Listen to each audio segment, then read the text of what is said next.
so everyone is aware of that. My name is Chris Petit. I live in Oak Park outside of Chicago, and I'm a coordinator for Mutual Aid Networks. Thank you. And thanks for the reminder to record. Barry?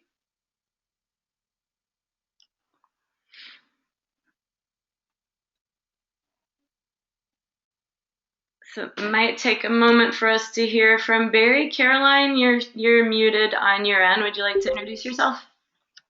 Hi, yeah, I'm Caroline Smalley, founder of the Impact Economy Summit and Citizens Media. Stephanie and I met at the recent summit in Whistler.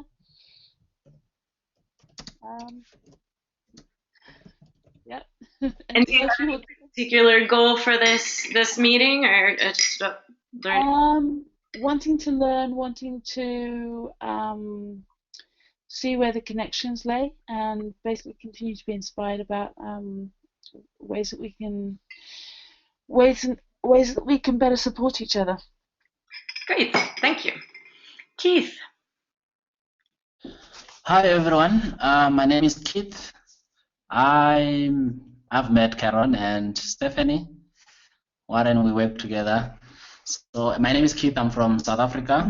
I run a community development project in the northern part of South Africa called Baragwanath Community Projects. I'm actually busy filling up the application for a pilot site. So we want to start the mutual aid network also here in South Africa. So I'm here to learn today and see what we can be able to implement on our projects in Baragwanath. Great, thank you. Scott Murto. Hi everybody, I'm Scott Murto in Lansing, Michigan, part of the Mid-Michigan Time Bank and the NASHENT, I think that's the right pronunciation, Mid-Michigan Mutual Aid Network. And really looking forward to building on your robust budgeting that we worked on at the summit and seeing where it's going to lead to next. Great. Thanks. Thank you. Warren. Hi. Yes, I've unmuted myself now, Keith. I had to mute myself because there was too much noise. I'm here ditto with Keith, and to just learn. And I'm looking at it through the lens of specifically how we apply this and begin a pilot in Baragwanath using mutual aid networks. Wonderful, thank you. And I see Linda has come on. Linda, if your sound's working, we would love to hear who you are and what brings you to this call.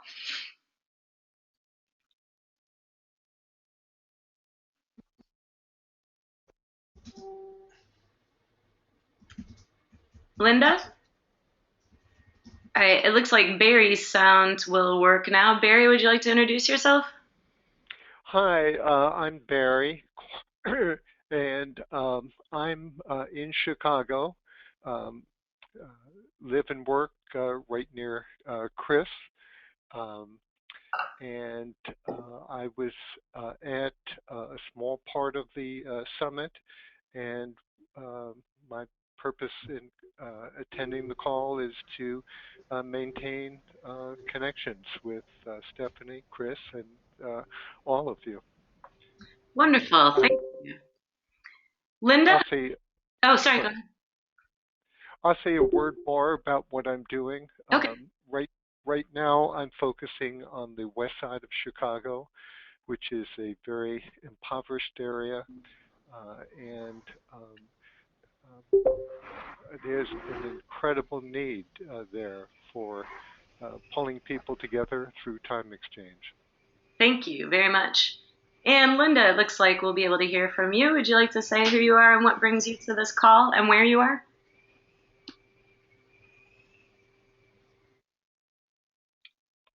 Linda Van Leuven. All right, so until we have her, we'll go on. Is there anyone who is with us who has not yet introduced yourself?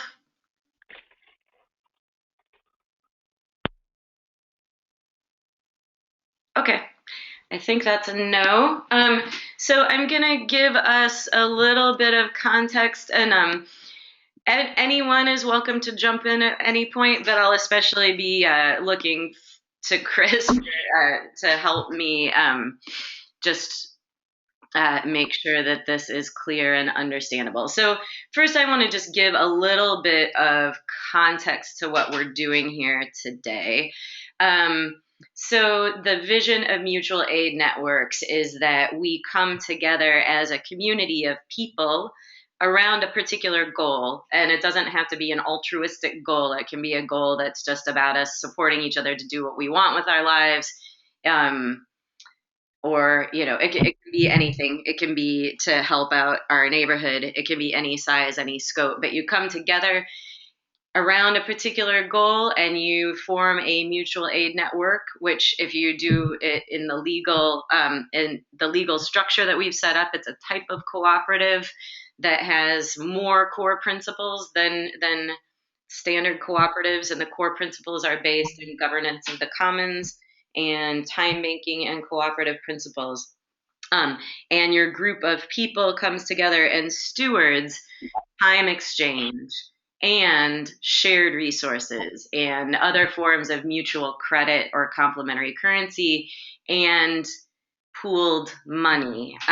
Doesn't have to be all those things, but realizing that all those things can fit together in an economic ecosystem that can support us well if we choose to use it properly. And a reason that we have decided to play around with how we organize ourselves to do these kind of things is we, even those of us like me who believe that time banking is a very fundamentally important piece of economic and community life. I only use it in the margins of my life. And we, the people who, and the people by the people who've developed mutual aid networks, I actually mean a very large rotating cast of characters over the last several years. But we just realized until we really get skin in the game and become sort of circles of people working to make these things work, we're not going to make it work for as well as we need it to really shift our economy. So our goal has been to redesign our own work lives and those of people in our networks and really come together in circles of mutual support and make this happen. And we realize in order to do that, we need to figure out how to work out our budgets so we actually do these things. So the next few sessions of this online learning series, which we're going to do the first and third Wednesday of the month until further notice, we're focusing on the social processes here. So we're going to focus together on work redesign assistance, looking at how we can recognize and value all the different facets of our lives, hand in hand with robust budgeting, because we feel that they go very importantly together. So I want to establish just a little bit more context, and then I'm going to just show you a snapshot of what we did at the summit, and then we'll start just sort of jumping in and working through this. And I want to also just establish this. Mutual aid networks are being developed right now by us who are on this call and the people who are choosing to sort of jump in and do this, make this happen by doing it. And so we have just the barest rough draft of tools that we're working on creating, and this is how we're developing them now, is by working through them with people who want to see how to apply this to our own lives. And the way I see this playing out is some of us will choose to experiment with this with our own lives and do it very publicly so people can see how it works and doesn't work. And the only way we're really going to figure out how to make a new economy is by doing things differently. And so that's what we're aiming to do here. So I want to pause for a moment and see if there are questions or comments. Does anyone need clarification or want to help clarify anything at this point?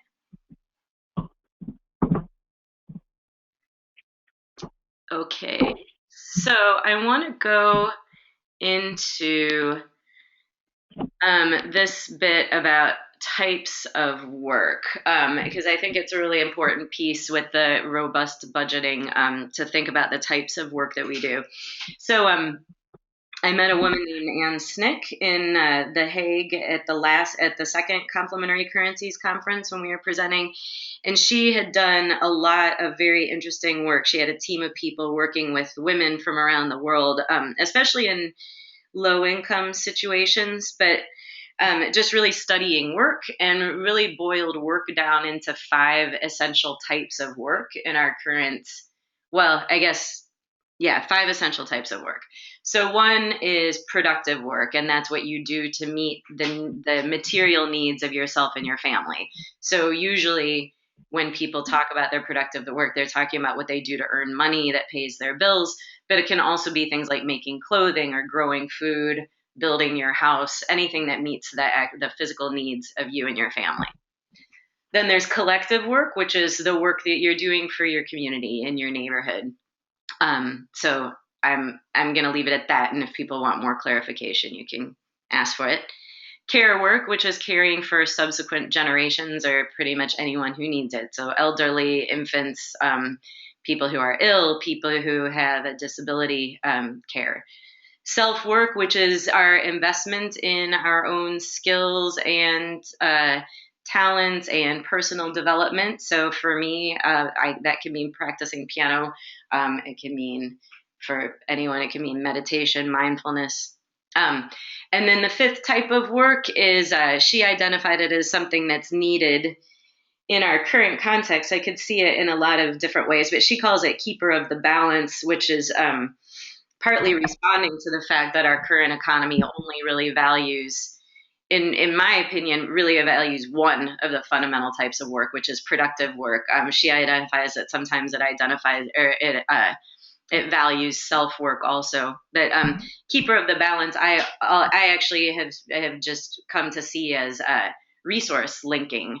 I think a lot of what we're doing in mutual aid networks is becoming keepers of the balance, and we're putting a lot of our work into that 5th type of work. So to me, this was helpful framing when we went into the work and life redesign to sort of identify these types of work and what we do within these categories. And they also, a reason that she got engaged in complementary currencies, and I'm speaking a lot for her, hopefully she'll be joining us to lead one of these sessions at some point soon, and will speak for herself. But a reason that she became engaged with the complementary currency world is Bernard Lietaer, the author who wrote The Future of Money, which is a book that got me on this track. But he had identified sort of 5 economic archetypes that mapped exactly to her 5 types of work, and so they saw a lot of real synergy, and I do too, in how we can connect these visions to really value all of the work that goes into making a functioning society, and really choose to support each other in valuing it. So another moment for questions, clarifications. Feel free to offer a clarification or ask for one. Remind me, are these slides going to be? Is that Barry? Yes, I'm sorry. Remind me, please. Are these slides going to be available after the session? Yes, and I'll make them available to you right now in the chat. And then, yeah, I posted a link to them on my blog post, so that I just put up, and you can see that at mutualaidnetwork.org too. There's a blog button that's just linking to this other blog. So yes. So are you going to have to put in a link for every slide? No, I see all the slides. Wonderful. Thank you. Yes. Yeah. Okay, anything else? Okay. So, I'm just going to take you here and show you this other little slide, and then we'll move into our exercise. So this is, sorry, I just want to make it big here. So we are, I always do this, in the mutual aid network. We are working now on developing our software picture of how we have software that supports us in doing this. But essentially, one thing that we're doing, so when we go through this today, we're going to talk about people and projects, the same budgeting tools we can use for people and projects. I think the same types of work will apply to both also. And as we're developing our main man software, we're creating project views and probably people views that we'll see at the bottom of this project view. We're using the Yes Men's Action Switchboard, as a starting point for this, and copying what they're doing. But for example, they have this project view where you can see what the project is, and at the bottom you see what they need in money and time and other kinds of resources. And then there's a way that you can log in and you can offer to give time, give supplies, give funds.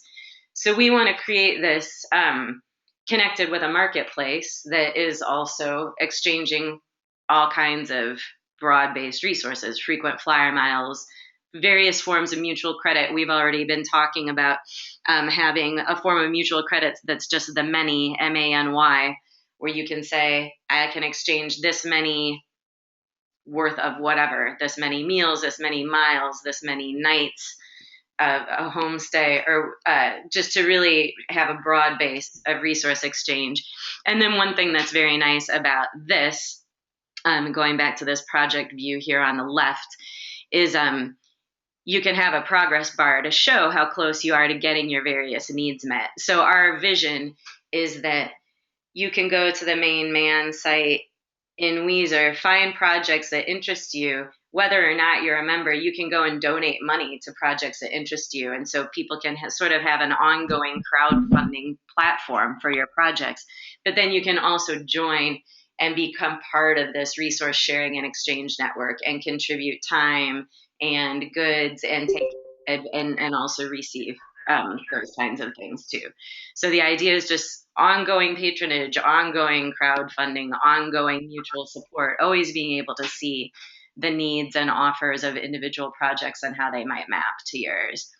And then these views here, this is my big messy workshop that we did that I'll step you through. And then here's an example of a spreadsheet that Julian has made that we can connect your budget right in with your profile in Weezer eventually. So these are tools that we're working to build out. And today, as we go through this will help inform how to do it.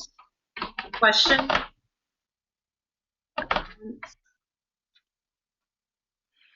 All right, here's the scary part.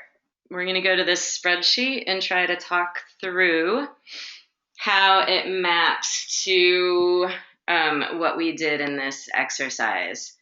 So I think I'll start by going through this picture of how we did this in my own work-life budget, if that's cool. Chris, does that seem like a good place to start?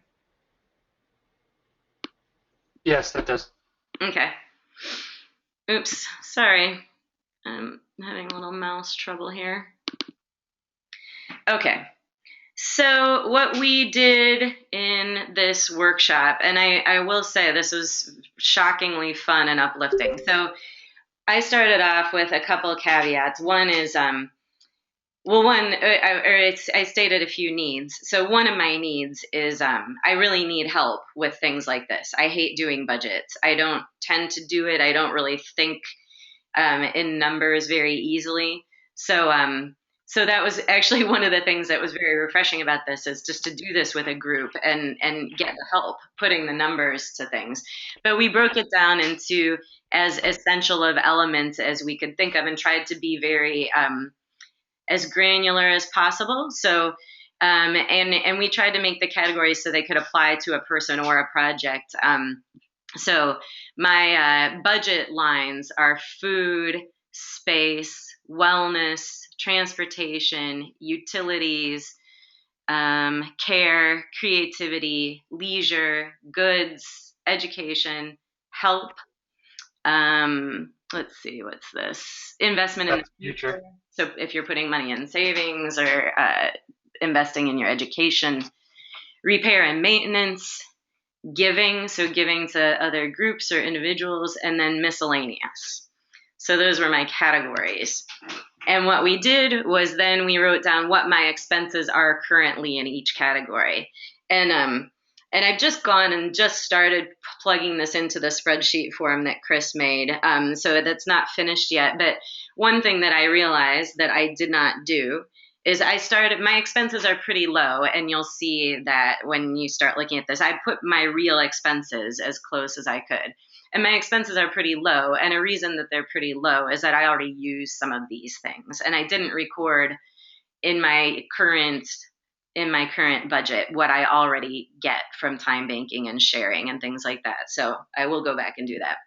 But then what we did was we talked through each line and talked through realistically within a year with what I know is already in place here, with using it more, and with what I know could reasonably be expected to be in place within a year. How could I reduce my expenses, and what are the other supports that I would be building up? So you see in the colors, you can see here, maybe you can see, I can make it a little bit bigger, the different colors I started using to show different things. So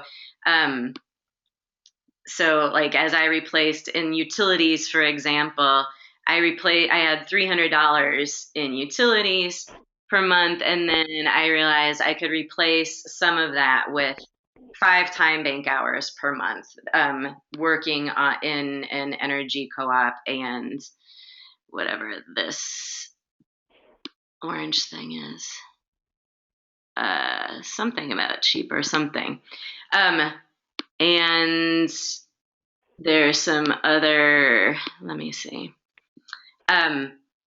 For example, in my food line, I could reduce it to 350 from 600.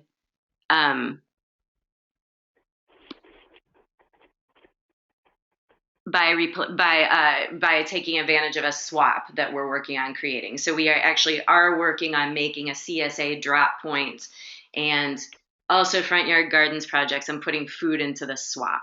And then some of my food costs also get replaced with time bank costs, because I have more time bank members making meals for me instead of going out to eat. Space, I reduce my space cost partly because I'm going to make my space available more when I travel. So I can get some monetary compensation for that, but I can also make my house available in the main man for when I travel and get other types of resources there. So there's that piece of it, and I'll pause again to see if people have clarifying questions or comments. Okay. So the idea is that we would do a budget that takes us through 3 years for a person and a project, and just helps us envision where we are, where we can go realistically in a year, how we could dream toward 2 years and then 3 years from now. And what we did do ultimately is my total expenses for this year were about $43,000, or not about, they came out to $43,560 for the year. Next year, when we calculated my expenses after year 1, replacing a bunch of my monetary expenses with other kinds of support. So it doesn't mean I'm getting things for free. It means I'm doing other kinds of work and taking other kinds of compensation that I'm using.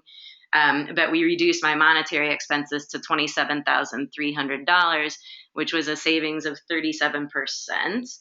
And it showed, so then we also at the same time did my work-life balance. So I just estimated what I would want to do in these different areas. So what I realized, which is helpful for me, is I don't want to do things that are radically different from what I'm doing now, but I want to do them in different proportions. So for mutual aid networks, I realized I wanted to spend about 20 hours a week doing mutual aid network stuff. And then when I started breaking it down into the different types of work, I realized that would be about 10 hours a week in the productive realm of like what are my current professional skills that get me paid, and another 10 hours a week, I believe, in the collective realm, because I realized I wanted to do about 10 hours a week of mutual aid network stuff here in my neighborhood, building up neighborhood supports. Same with music. I want to do about 20 hours a week, and that came out to 15 hours of practice of like self work of developing my music skills, and about 5 hours of productive work in terms of performing and or teaching or things like that would be actually be able to be compensated in money. And then learning, I wanted to be able to devote more time to that, and community organizing work.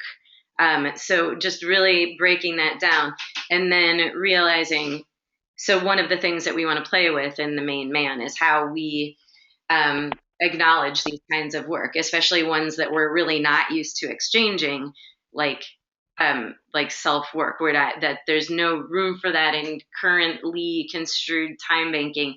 But how do we play around with acknowledging that in the main man and create the space to see how that works, how if and how we can make the work that goes into developing our skills, make it visible, make it somehow go toward our overall quality of life. And realize that if I take time bank hours for the work that I do in my community and all of the different things that are appropriately valued that way, I would not only reduce my monetary expenses by 37% and get my needs met, I would have a surplus of time bank hours. And the way I would use them is to have more people help me with promoting music in social media, help me with booking, and a lot of different things that are likely to make it easier for me to actually get money when I am doing the productive part of music work. So questions or comments?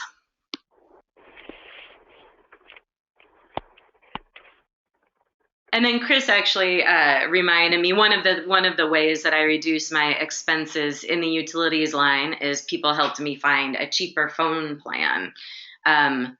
So that's another aspect of doing this as a group, is not only do we have these supports that are the new creative kinds of supports that we are generating by sharing our time and building up sort of exchange banks for frequent flyer miles, but also just helping each other do better at managing our money that we are using.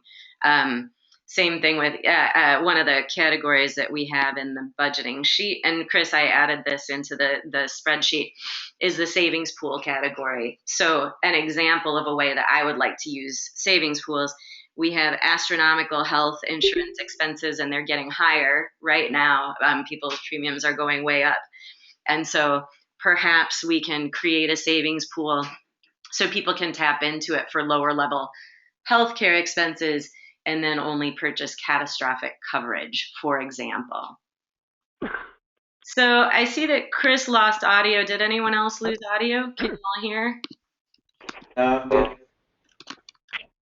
So I think... Hello? Hello. Here is Radu.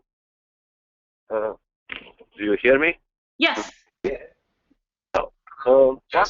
I'm not sure on the budget if there was one item like emergencies or unexpected expenses, which sometimes could be folded into savings, but it's quite different. And unfortunately, I guess that's a very important item to have in mind and found it somehow, because it's always happening, and for somebody living on a very balanced budget, that can show things off quite a bit. So I didn't understand everything that you said. I just couldn't hear you quite well enough. But I think that you were talking about the being sure to have a cushion for the unexpected expenses. Is that what you were saying? Yes. Yes, absolutely. So there are a couple things. One is we really do intend to create savings pools where people could draw on them for an emergency, and they need to under what conditions you can access it, how you pay it back, and being sure that that it's very, as secure as possible. And we have some really good models with New Zealand savings pools that have been working really well, and also the JAK Bank in Sweden. And we plan to work with them to really develop that, and also really to support each other in doing a very good job of this. And we don't, especially in the near future, I wouldn't suggest that anyone put all their eggs in this basket. So what I plan to do myself is really, first of all, I'm not the best case study here because I don't have savings and haven't for a really long time and would like to, but we wouldn't encourage anyone to just move all your money into the pooled savings, or, develop a savings in the savings pool, but also develop a cushion if you are able to.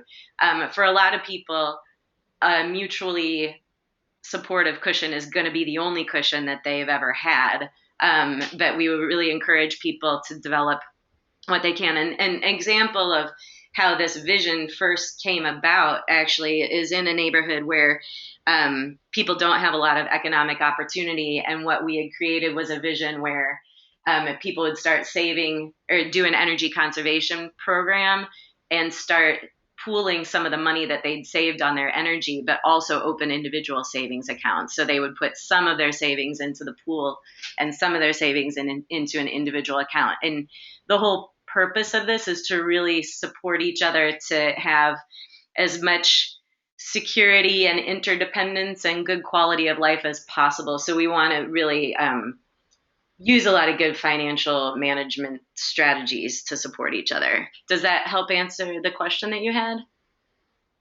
Yeah, that it makes sense. It's important. I know from my life experience that I'm not doing that well, and my child got sick, or the day was a snow day, I couldn't work one day. That money was not budgeted for. So there are so many things that can happen. Yes. Yeah, that's important to have available food that makes people understand the need for that. It's tough. It's always tough to save money when you don't have enough. So, there is a golden rule that says you should put 10% away from what you have. Yes, much easier to do it with more money than with less money. So it's something to consider. Yes. And can you say what your name is again? Radu Seserman. Oh, okay. Thank you for joining. And where are you? New Jersey. Okay, great. So any other questions? Okay. So Stephanie, this is Barry. I have a question. So I understand that you have this budget that you're working on, and that it would help you be more intentional about what you're doing. And I assume that if you didn't do the budget, that you'd probably be doing something similar, but not as intentional. Yes. Is that the way you see it, or do you see it differently? It is kind of the way I see it, but the difference is, so one thing is about doing it myself and being very deliberate and going down the path of building and going a direction with it. And that is a bit different than what I'd be doing if I was just doing it. I've been time banking for 10 years now and still just doing it in the margins of my life. But besides just getting deliberate myself, it's a circle of people doing that together and then seeing how we can count on each other for part of it. So as we do, so here's the part where I feel like I need help, and I'm going to ask Chris to make suggestions, because what I think would be most useful is for us to be able to each work on our own, sort of like simultaneously with each other, and then look at them together. So an analogy that I have is like solar power. you have a house that is in the shade, and anyhow, you might have a house that's in the shade, but you would really like to use solar power, and maybe if you get your whole block involved, you can find the areas that are really sunny and generate enough solar power for the whole block and contribute something else from your house. And this is sort of the idea is if we have enough people with the same incentive to make this work for us, it's much we're just more likely to find the robustness of resources that can meet all of our needs collectively, and just apply them sort of more efficiently. Does that make sense? What really makes sense to me is doing it with people who are in the same time bank as you. Yes.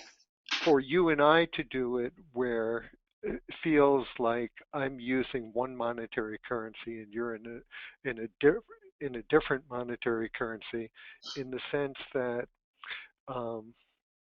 you and I aren't personally making time exchanges. Well, except now, so this is for both purposes. I mean, this is number one. Well, I mean, this is for both at the same time. It is to develop this for people to use in your local mutual aid network. So it would be exactly that, like doing this with the people on your block, in your time bank. But it is also to develop it for us in this broader network, because we are currently doing work that's not bound by place. We've had a whole website made. We're creating this content. We're, all of these things. We're creating communications materials, and we are traveling to support each other. So all of these things are pieces of our budget, and these are things that we can work out together. And one of the ways I can see this playing out is many, if not all of us on this call, have different ways that we can contribute to the development of the main man infrastructure. Like doing what we're doing right now is contributing to the development. If you go and use this budgeting spreadsheet and find it, cumbersome, and you make an improvement, you're contributing to the whole thing. So we can, and the main man is an exchange, and we have a time bank, and we have other kinds of mutual credit, and we can exchange dollars. So if we develop our own work life description and our own budgets, then we can see, so what are the pieces of work that we have at our fingertips right now that we need for the main man, and what do those people need to support themselves, and what can we bring to the table to help them support themselves? Do you see what I mean? So it helps us develop our staffing in the main man. It also helps us develop this tool that we can use in our local communities and really make things flow more. How many people do you have in the main man? Right now, how many people? How many do we have, Chris? 40 some? For membership, 40 some. There's probably about 375 people on our mailing list. Yeah, so the numbers are the people who paid dues and joined and set up accounts. My question was more from the sustainability point of how many people do you need at least to be able to offer enough services and keep it economically viable. Well, we'll find out. There's no actual. And one of the points of the mutual aid network is to really experiment with that stuff and share. And there isn't any like a magic formula or clear answer to that question yet. I have a lot of experience with time banks, and I've visited time banks all over the world, and time banks can thrive with 20 people. Seems like about 150 is a really sweet spot, but really what really matters is the diversity of assets and needs. So if we all have the same assets and the same needs, we won't get very far. But if we have enough complementarity, then we can. So, and part of this is also to figure out what we need for money. We are an organization, we do fundraising. So sort of the way I've been looking at it, with everything is just money's the last resort. Look at so when we make a circuit of people to accomplish a goal, we look first for what's shared, what is freely available to us that we are choosing to share. Second, what do we time bank for? Third, what do we use other kinds of mutual credit that have price on them for? Fourth, do we need to tap into our savings pool because it's an expense that can only be paid with money, and the savings pool is a good place for us to get that met. And then last resort, we go work for money somehow. Or so that's just really it, is just sort of reversing, like it's really a psychological and behavioral issue more than anything, that we're working on making the tools that make it easy to make that leap. Because we're just very conditioned to go to money and purchasing a service first. So, I'm sorry, what did you say? I said thank you. Does anyone else have questions or comments? So, Chris, what I'm thinking of, I want your suggestion here. What I'm wondering is if it makes sense for everyone to just make a copy of this budgeting spreadsheet for themselves. Mm-hmm. Yeah, so what I did is I have your kind of one there that you're looking at as an example, and if you look at the bottom of the page, there's a sheet for template. Oh, right here. Great.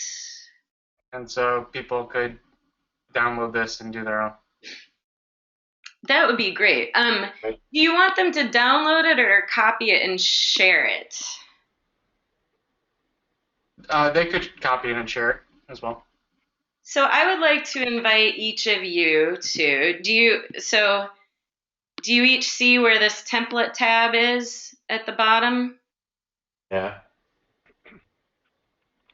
So I would love it if so it's up to you if you want to download it and just have it on your own computer to do, or if you'd like to copy it and share it.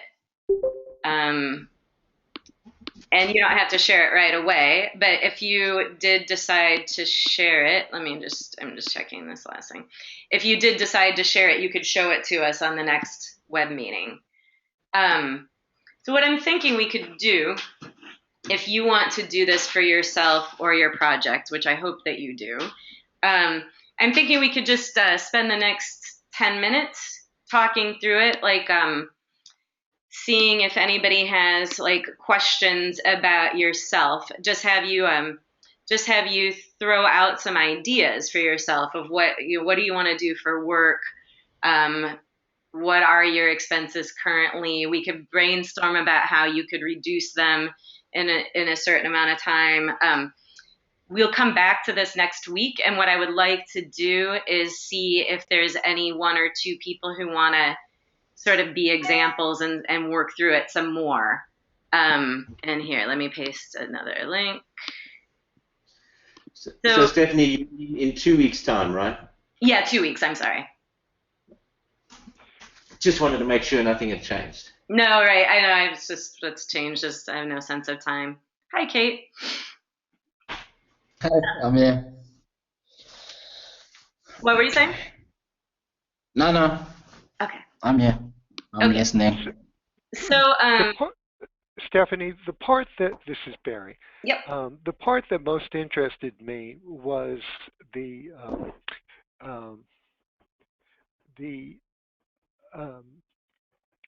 sharing. You know, in other words, the exchange amongst all of us. Yes. And as opposed to my personal budget. Okay. I don't have much interest personally in doing a budget for myself, but I am very interested in the idea of what kinds of exchanges we could make together. Yes. As a group.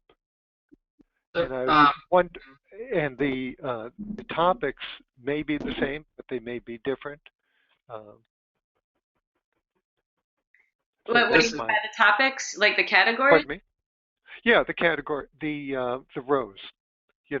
Right now you have food, space, So, wellness. in other words, in terms of your needs, is that what you're saying? In terms of um, what does the man need? What would the expenses be for the man that we can all make exchanges about?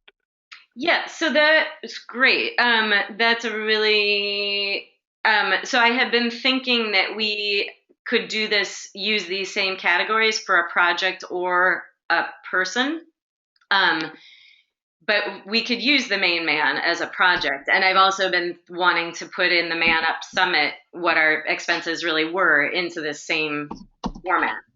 Um, and this is exactly why we are stumbling through this together. Is if you have categories, different categories or additional categories, then it's really beautiful if you add them and share that back with us in 2 weeks. Or you can suggest ones right now for us to do. But the Well, goal for us is to develop ones for people and for projects that people can readily use and adapt. So it's ideal if we it's ideal if we throw out lots of different ideas right now. And everything about this, we're just taking our best guess at how to format it and what to include. So your ideas are extremely helpful. Yeah. So, and I also view this in a couple of different ways. One is to be very intentional about it in the way we're doing it.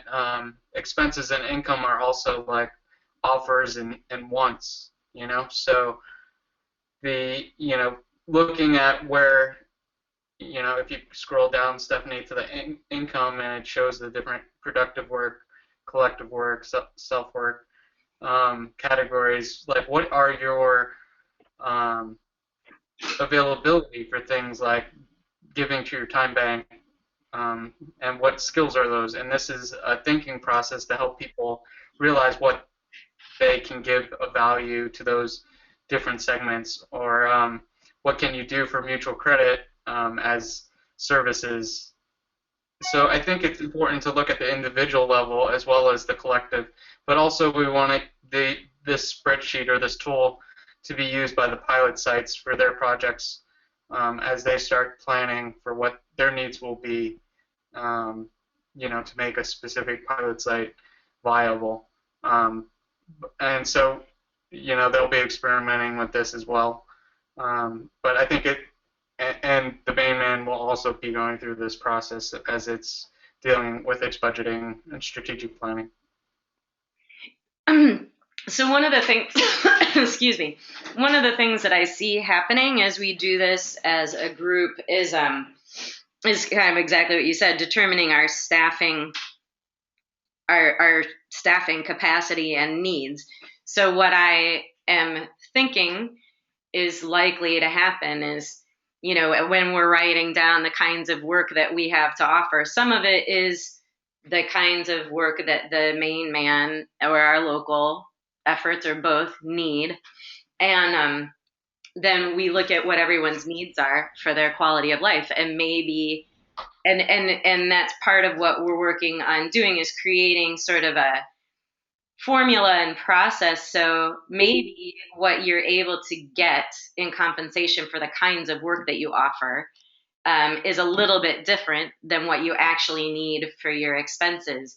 But that's where we see the man structure coming in, is having enough of a group that we can map actual needs to people. So, for example, maybe I can earn a lot more time bank hours more easily for the kind of work that I offer, but then I need some money for a health expense, and then I can tap into the savings pool based on our agreement that we make together. But when we're going through our staffing need, or like the functions that we need to fill in the main man, then we see who is available to fill them and what their needs are, and we see collectively what the resources we have are and how that goes out to people. Stephanie, that's a very inarticulate way to say that. And Caroline has something. What were you going to say, Barry? We did a time a time exchange on the West Side, and the main thing that I got out of it, and what I contributed to the time exchange was coaching tennis for 6 hours. And the main thing I got out of it was the participation by the kids and the videos and interview that I did. So it wasn't what I expected. Mm-hmm. I had no idea that that would be so valuable to me, Yeah. but it was. So it's the non-traditional income that I got that I couldn't possibly put in a category, but it was essentially a story. Mm-hmm. Oh, that's lovely. Well, I mean, that'd be, it's, I don't know how we fit that in here, but it's a very worth making known in some ways. So maybe that's just part of what we. And that's probably the main thing I could get out of the man is, you know, some kind of story about that would support my inspiring people, which is the main task I'm faced with. Well, that's how to, you know. So go ahead. No, that's lovely. That's really helpful, and it comes up a lot, and it's good that you threw it out there because we really need to be better at more consistently telling those kind of stories. So we only have 4 minutes left. There's another completely different web meeting starting right on the hour, so this will end on time. And Caroline has something. Yeah, I mean, I'm just trying to think, okay, how would I fill this out myself? And I know if I had this going at a community level, sort of, I feel like I spend way too much time cooking. Yeah. And maybe I could offer, the website that I'm developing to somebody, but I don't know that would be of use. Mm-hmm. So it's just, I think sort of using this model at a community level is really exciting. Like, the idea of can we all make this work in Bookneck and what would that look like? Mm-hmm. But where most people are so dependent on the way that they do things, and what I do is just not very associated with what others do. Mm-hmm. And there's no, it's things like energy and stuff like that. I can't access it. Okay, 4 minutes. When I think about with the man, and I look at the template and I see the needs and the skills and the way you've got things laid out, I mean, that straight away is, say, giving me sort of, okay, this is what we need to have within projects, and, how can I help build that tool more effectively? Mm-hmm. But I have no idea how I would even begin filling out this form, which is kind of sad because I think it's a reflection of how lonely I probably am. What I would suggest is just start with where you are right now and what you want to do and what you already do, because you just put in a lot of work on citizens media stuff, and that is the kind of work that people in the main man seem to need. So I would say put what you do and what you want to do, and just start there and bring it back in 2 weeks, and we can go through anyone's, yours if you want to, but we can brainstorm with you. And that's sort of the beauty of it, is we might find, I think that there probably are currently things that we could together identify, ways that your contributions would support other people in the main man, and that is a community to start. And then it just would, I have 10 years of building up a time bank behind me, so that makes it a lot easier to be starting at a point where we can go farther faster. But this is the idea of this, is you start wherever anybody is and move forward from there. Okay, that's great. Thanks, Stephanie. Thanks. So yeah, we do need to close out, and I just want to ask everyone, please download or make a copy of this template. feel free to be in touch within the next couple of weeks with questions and stuff, but otherwise we will get back on November, whatever the date is, 18th, I guess, and go through, use one or two other people as an example, see what suggestions people had for making the spreadsheet more workable, and just really start stumbling through this and figuring out how to make it smooth over time. Does that sound okay? And Chris just wrote, we need to... Is there a link to the spreadsheet? Yeah, it's in the chat. I was just looking for it. I'll type it in one more time. And then we need to end this meeting. Usually I do a checkout. I'm going to apologize and not do a checkout today because we have another meeting starting right now. So people who are part of pilot sites and want to talk about crowdfunding, please stay on. Yep. Keith, you going to stay on? Yes, I am, but I just need like 2 minutes. I'm back. I'll be back just now. So I'm going to stop the recording. 2 minutes. Actually, no, we'll start with check-ins sooner than that. I'm recording this meeting. So we just concluded our online learning series about robust budgeting and work-life redesign. So thank you for being with us. And then now we are going to shift gears to talk about crowdfunding and all right, let's just do a quick regroup. So this is different from usual. Well, there's some new people who've joined us, so I am going to ask you to introduce yourselves. I know some of you just did that, but I'm going to ask you to introduce yourselves again, just briefly, who you are and what brings you here. And today's meeting is about crowdfunding, figuring out what our capacity is for a crowdfunding campaign, and how we move forward on it, with many questions to go through. So I'm Stephanie. I'll introduce myself last to get us started. So Chris, do you want to start with your introduction? Sure. I'm Chris Petit, live in Oak Park outside of Chicago, and I'm a coordinator for Mutual Aid Networks.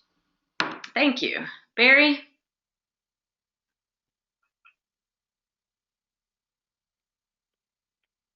All right. Hearing nothing yet. So Barry, jump in when you want to. Benjamin? Hi, I'm Benjamin. I'm from St. Louis. I went to the Man Up Summit a little while ago in Madison. I really thought it was interesting in seeing what it would take to get one started here. Great. Thank you. Thanks for joining us. It's good to hear your voice again. Of course. Caroline? I didn't actually know the session was happening, and I can't stay for too long, but I'm very interested, so hopefully listen to what I don't hear later on. Great. Thank you. John? This is John in Madison. I've been working on communication efforts, including crowdfunding. Mostly interested in hearing what other people's input is today, and I'm in a bit of a transitional role. My consulting role will end before too long, but want to see what ways I can help moving forward. Thank you. Kate? Hi, yes, I'm Kate. I'm from Hull in the UK, and I'm the director and founder of the Time Bank here, and hoping that we're a pilot site. Wonderful. Keith?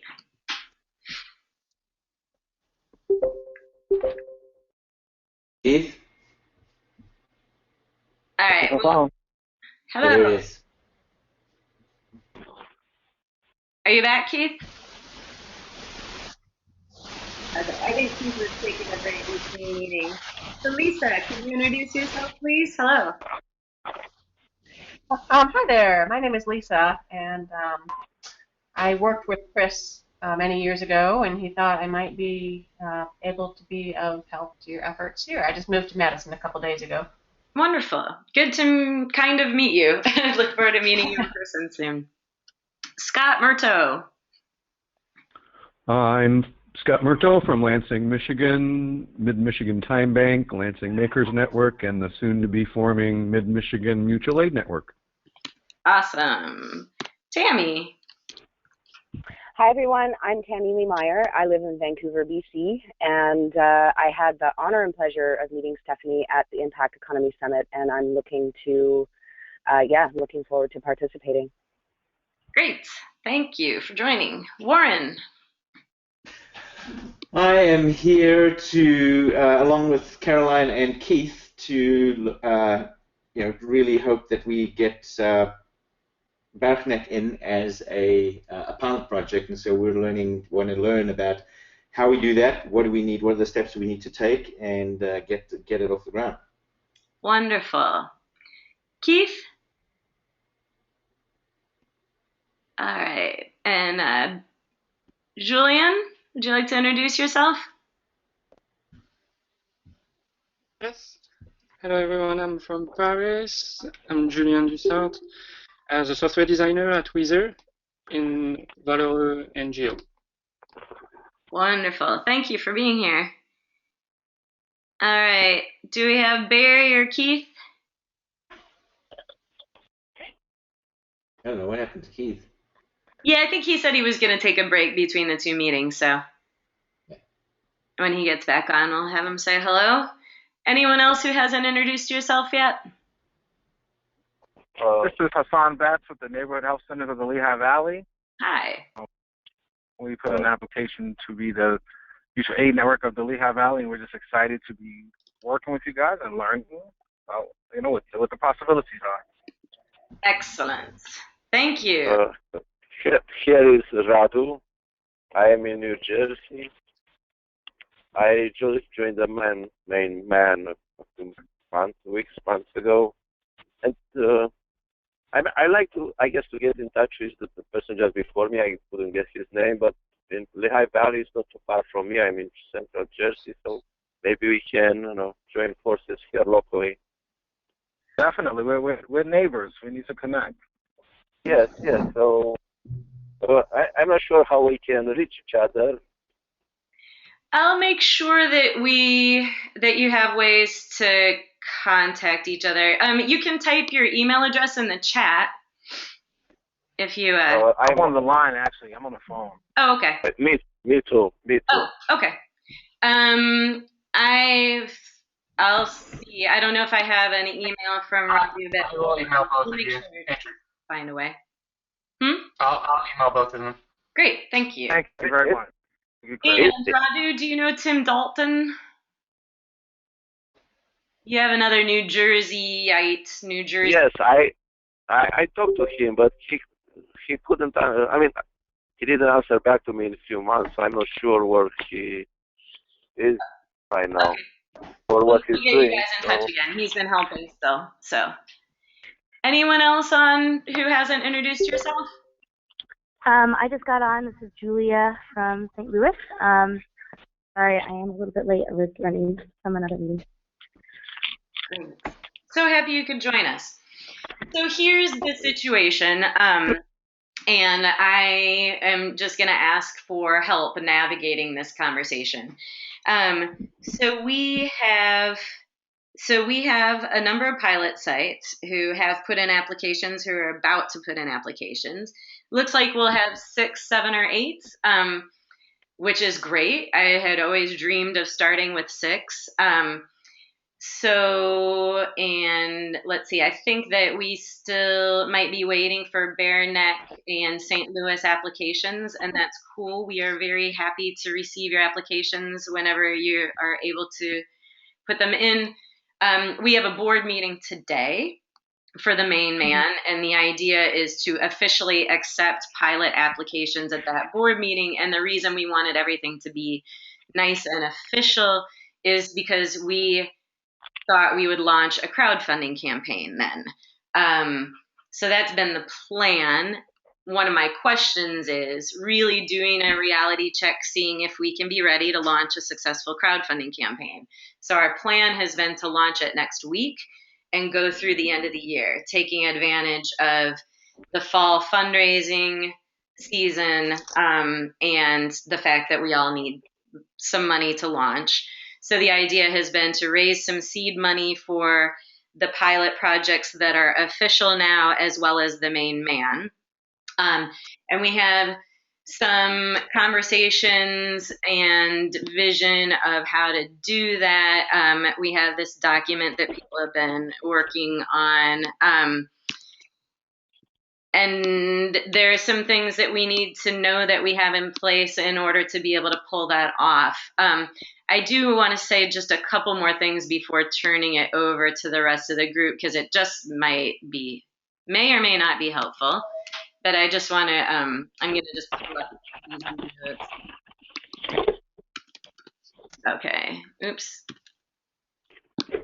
So what we had talked about is having something that's like a main page crowdfunding site that shows how the main man is like the connective tissue and framework and set up for rapid learning and sharing, and it would show the pilot sites that are also being funded as sort of bullet points and their big vision.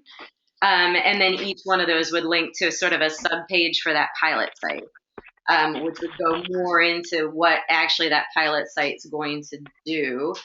And we thought there'd be sort of a funding goal for each pilot site and for the main man, and we would be developing shared momentum with all of them, and that we would present that we would have certain deliverables that would come out of it. And those would be budgeting tools, work redesign tools, a marketplace and travel culture exchange, possibly the software ecosystem to manage the thing, but something to show people some sort of tangible things they would expect to get out of funding this.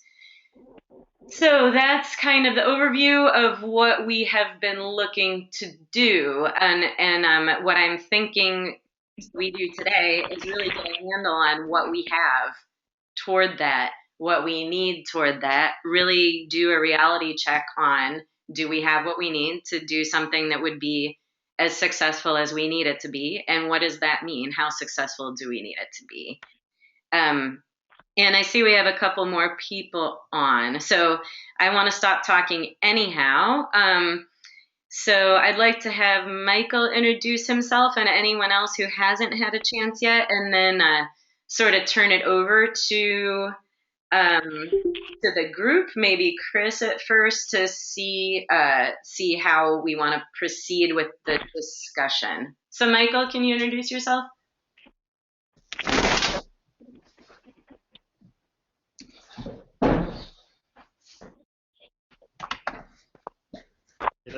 Can you hear me? Yes. Now we can. Okay. Yeah, my name's Michael Rubin, and I see that you have my blog in one of these documents already. With Illustrators MD and Marketing Anvil, and we specialize in actually crowdfunding and helping people put all the pieces together so that they have a successful crowdfund. Like the social media aspect, making sure that you have enough people to actually within your social media to actually start a crowdfund. Because if you're actually really reaching outside of your normal circles, you're not going to be able to run a successful crowdfund, because you probably already asked all your friends and family for money, and he said, no, I don't have any money to give you. So what are the things that we actually help you do, you know? So it works out to, crowdfunding involves some PR work as well as developing the right things to entice people to want to give you money. So that's kind of what we do. All right, thank you. So I'm on here too, Stephanie. This is Allison. I was on the email for this call. I'm not sure that I'm supposed to be here, but I'll stay because it's interesting. Oh yeah, we thought as our treasurer of the main man, it'd be great to have your input, or at least have you know what we're talking about here to get a sense of yeah, sounds perfect. In the right direction. I'll soak things up. Thanks. Great. And Keith, are you here? Yes, hi everyone. My name is Keith from South Africa. Here we actually trying to send in the application for the pilot site in South Africa, so I'm here to learn today. Great. And anyone else who hasn't introduced yourself? All right. So, so what I was thinking about doing is going through what our assets and needs are for crowdfunding, get a sense of, first of all, can we be ready for it? Second, or I mean, when can we be ready for it? But second, what is an appropriate goal for us to set, and then how would we set it up? So I guess I'm looking for suggestions for a starting point. If I don't get any other suggestions, I think I'll go to the social network spreadsheet. Okay. Any other suggestions? So I guess one of the, just to frame some of the conversation, what we would like to do is, you know, with having the pilot sites involved, extending out the social network, make sure we have a very strong launch to begin with. So really getting the word out early. We want to have a strong showing in the beginning, meaning a large percentage of our goal fundraised in the beginning. That way we can have other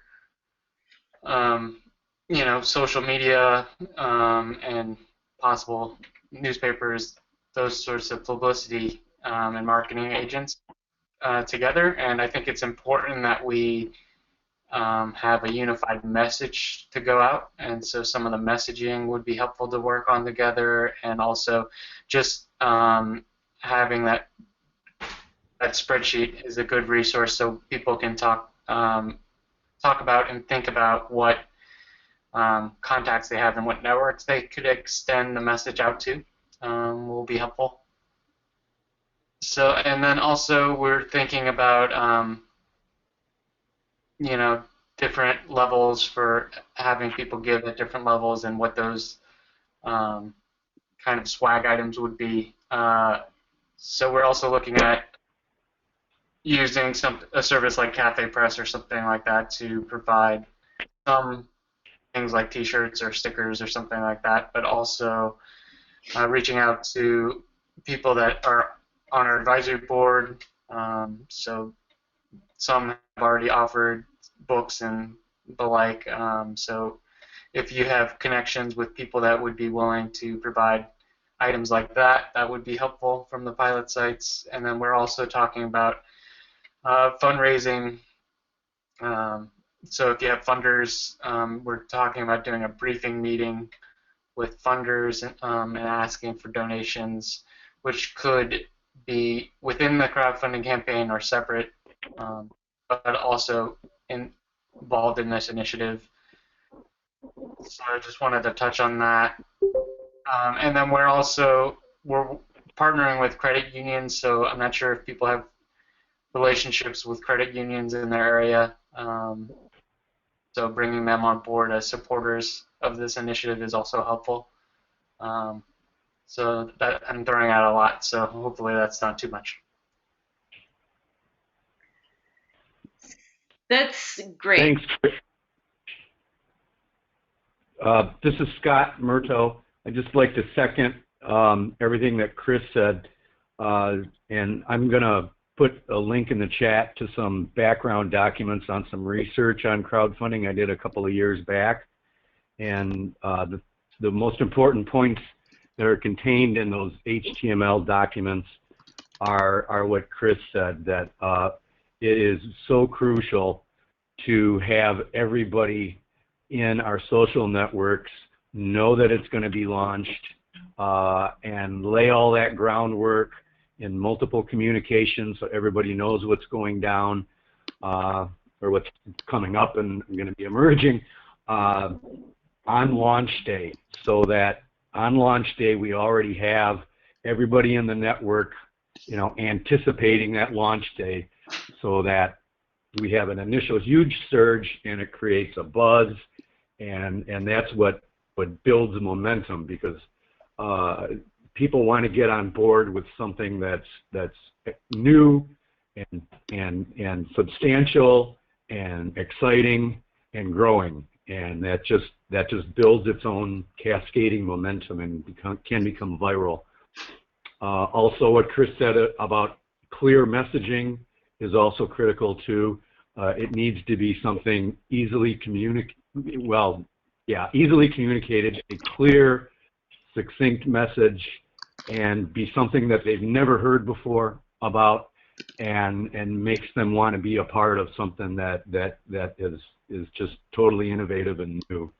And the other point that Chris made about very clear reward structure, not too complicated, but to make, there's a sweet spot right around $40, and there's one of those HTML documents that describes that in particular. You want to have it, really, really exciting rewards, and in setting your goal, to very carefully plan for how you're going to provide and distribute those rewards, because that has to come out of what your goal is. And also to have stretch goals. You want to anticipate hitting your goal and then going 5 times over that and 10 times over that, and have those ready to go, so all you have to do is click a button and say, okay folks, we hit our main goal, now this is our first stretch goal. And everybody who's contributed already to the main goal automatically gets these stretch goals, that kind of a thing, and have multiple stretch goals.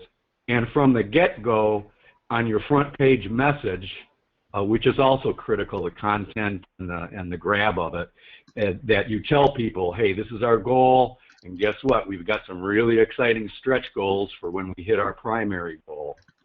So can you and then just stretch goal? I just haven't heard that term before. So that just means beyond, you have a goal that's your minimum goal, and your stretch goal is what you really want, your dream. No. What you really need is your primary goal. Yeah, but stretch goal is like the dream.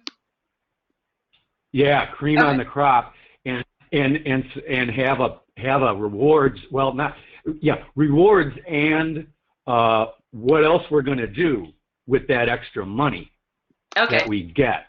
That's sort of like reaching for the sky. I mean, we have to first set our clear goals about what we need baseline, and then say, okay, what about if we get 5 times over that or 10 times over that? Great. And then have that plan ready to go, so we aren't scrambling once we hit our goal and go, oh my God, what are we going to do now? And give people a teaser that, like, hey, there's going to be great things coming once we hit our goal. The other thing is the video is crucial, not to be underemphasized how critical the video is, because some people will never read any of the text. Mm-hmm. People that donate in that sweet spot around $40, they look at a lot of crowdfunding campaigns, and even the higher donors do too. And they'll spend hours just clicking through. Hey, that looks interesting. That looks interesting. That looks interesting. And some of these folks will only just watch the video and donate just based on the video. They don't have time to read the content. They're like, oh my gosh, this is new and exciting. I get it. I want to be a part of it. And they might just scan the text underneath it. And so the text itself has to be organized and laid out in such a way that they can just like look at key points, and if they want additional information under those key points, go to it. But yeah, we need to have that video just be sparkling. I'm sorry to interrupt. I have just to emphasize on what you are saying. Yes, I was not long ago part of such an experiment. The same message, exactly the same wording, or in two different type of video. One very, very attractive, the other one much more plain. And the reception was quite different. One was like dismissed and it was nothing. The other one was wow, wow. And actually it was exactly the same message, just the visual part was different. Right. Yeah. And then one last thing is that we need to have our expenses laid out really clearly. What are we going to spend the money on? You know, and line item, you know, this much, this much, this much, this much. Okay, so I'm done. Creating this message, I need to make sure we're focused on something here. You have to remember to when you're talking about the wow factor to your message, that wow factor has to be the person that you're sending the message to has to be wowed. Don't think that because, oh wow, I think that looks great, that you're not necessarily, unless you are exactly the same as your audience. You need to make sure your message matches your audience. It has to wow your audience. So all that research about your audience has to be taken account for. Agreed. Yeah, this is John. I just want to echo what's being said, the importance of that really pithy video being on the site. Off of that, also things that are sent out via various social media to reinforce that. So just, two resources to keep in mind. One thing I want to insert in the conversation, someone who couldn't join us today, who many of you know from the summit, is Rick Brooks. And Rick, who's down in north central Illinois, is someone who has done a lot of crowdfunding campaigns. So I've talked to him over the last few days about his ideas, and I hope you can plug him in again. Just through an oversight, he wasn't getting emails or other things, but I think he'd be willing to re-engage, and he does have a lot of really good experience. The other thing I would offer is, again, I think if any of you, please do go to the YouTube site. You find that at mutualaidnetwork.org, and click on the YouTube icon that floats as one of three little logos at the bottom, and you'll see some of the summit video we have. There's great stuff there, but to emphasize, re-emphasize what people are saying, nobody necessarily is going to want to sit through an hour or 2 hours or other things. And we've talked about this repeatedly, and it's good intention here, but we really could use your help if among those video clips there are things that could be parsed out of it that are highlights, that are meeting the criteria that you all are discussing just now. So please do visit the YouTube site, see what we have there, at least skim through and get a sense of what resources we have now. But the other thing that we laid in place at the summit was I have access to a video studio, and I can make a Skype connection with any of you or anyone at the pilot sites all over the world. And I'm glad to re-record probably interviews that would be much more focused, much more dynamic, all the things that you're talking about. And that's something we could undertake and try to plug some of that into the crowdfunding site. So anyway, just want to come back again. You guys are exactly on target, on task. I think the only other thing that keeps on coming up that we have to keep on emphasizing is that we need to have our networks in place, and as much as possible, we need to get an early, fast start on the crowdfunding campaign, so that the momentum builds. It gets further out into the world. So all of you are really crucial to that. So I've had my say, and I will retreat back into a mode of listening again. But thank you again for everybody's input. Thank you. Thank you.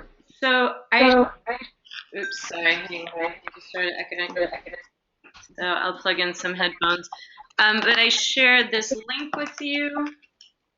And what we really need, and thank you, Warren, for plugging a bunch of stuff into here. What we really need is for everyone who is interested in participating, but especially as pilot sites and everyone who is wanting to help raise money for the main man, to add your stuff here. We need to be able to look at this and see what our reach is going to be in order to figure out how ready we are.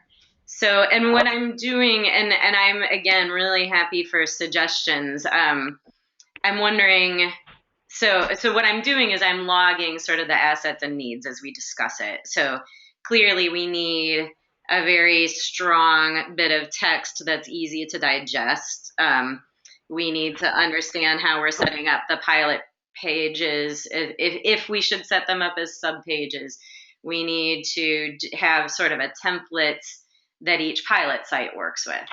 And that all these things need to include very clear layout of our expenses, what we plan to spend the money on.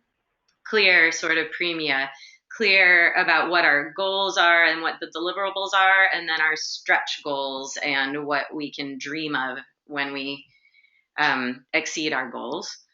That we need very powerful, brief video for, probably I think for each pilot site plus the main man piece. And we need to really lay the groundwork with our social networks. So I guess my question now is, we have about a half hour left here.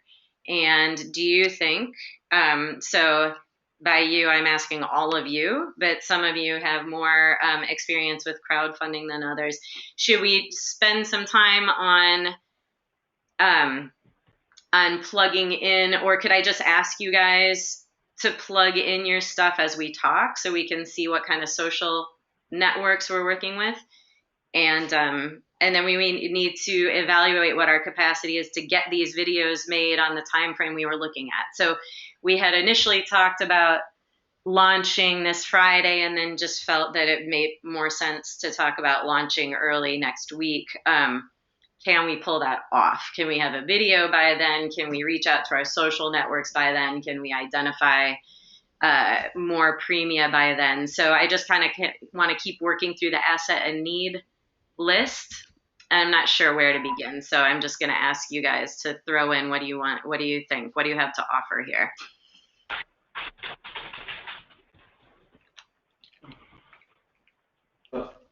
From my perspective, I'm not sure we'll be ready by Friday, but I don't know who else is on the line that could contribute to that. Certainly I have access to the networks that I work in, and have a decent number of followers in each of them. But it's, as Michael said earlier, it's the message that's important. So I think that's what's got to be created. Yes. Do other people want to weigh in on timing? So, Lynn, sorry, go ahead. So we have a few. Please. Sorry. Hi. Is this Linda? This is Julia. I can jump in for a second, although I'm not sure if this is the appropriate part. Go ahead.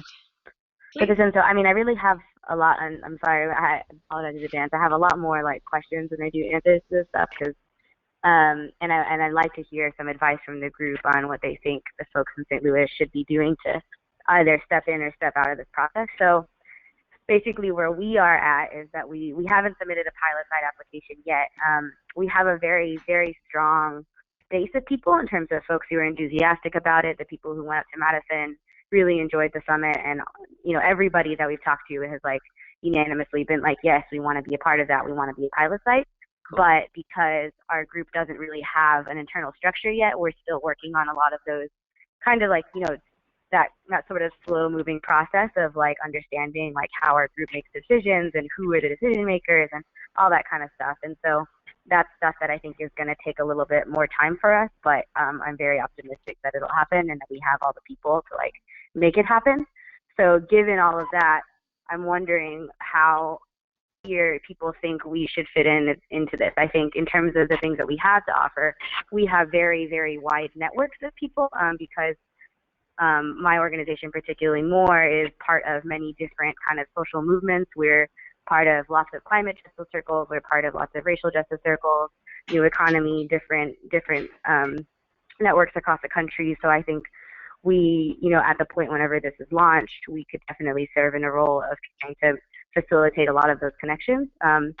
But like I said, I don't think that we're in a place right now to really say, like, we're a pilot site, we know what we're going to be putting this money towards, you know, all that kind of stuff. So, yeah, so I'd appreciate some input from other folks in the group about what they think our role could be in this crowdfunding campaign, or advice for how we should move forward on being a pilot site. Great. I have some thoughts, but I'd like to let other people express theirs first, if anyone has anything.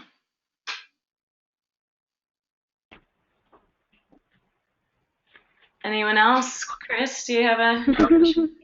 So I think timing-wise, that it would be good not to probably try to launch not by the end of next week, not the beginning of next week. I still think there's a number of things we need to get in place, and so that would be the timing question.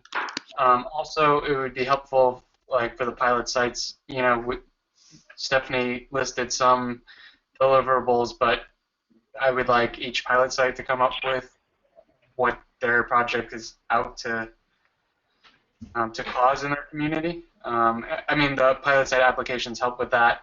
I think for a lot of the people that were able to complete that, and so that was also one of the uses of the pilot site application, is to go through the process of figuring out what assets are in your community and what still need it. So we'll be reviewing those, and that can be also useful for the messaging as we move forward.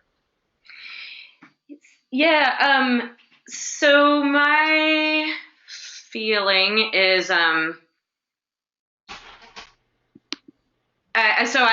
agree with you, Chris, that I think the end of next week could possibly work, and we still need to talk through and see if that works. And it's a lot easier for me to think of the end of next week than early next week. And then my feeling about the pilot site. So actually, one of our pilot sites here is in a similar place to you, Julia, in terms of still being early in the process. And we did not put in our application, but I don't think it's because we shouldn't have. I could see either way with you. And my personal feeling, like, I'm inclined to be like, yes, do it, please do it. But I only want you to do it if you're ready. But I think St. Louis is a super exciting pilot site. And so I have a question wrapped up in my comment. The question, I guess, is probably more for Michael and John and Linda and anyone else who's done crowdfunding more than I have.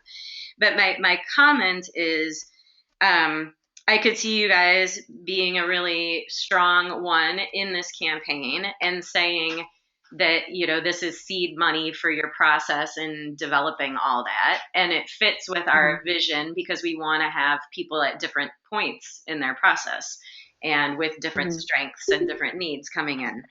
And there are expenses to working through a process to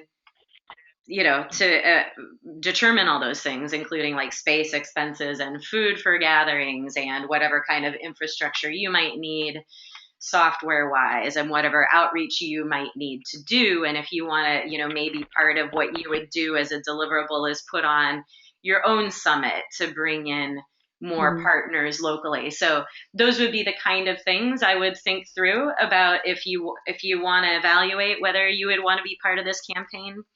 The question for me that's wrapped up in it too, and so this I think is more for maybe Michael, John, Linda, anyone else who has experience with crowdfunding, is I've been picturing that we would like sort of have the total goal for the whole thing, but it would be, so we have like maybe 10,000 for the main man and 10,000 for each pilot site. And then the total goal is 70,000 or whatever, or maybe that's a crazy amount, but whatever it should be. But I don't know. I mean, maybe it makes more sense for each pilot site to just set its individual goal based on what it plans to do. And then our total goal is the composite. So that's the question for me that's wrapped up in what my answer was to Julia.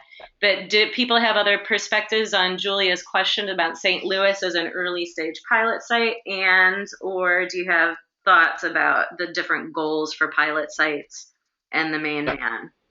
Yeah, just the thing I think to separate out of this, and Rick Brooks was really emphasizing this, Karen, our webmaster, has also emphasized this, is there are two separate questions. The goal you're talking about, whether it be $10,000 or $70,000 overall or other things, is a goal that we can have and that we can keep in mind, both with this and other means of raising funds.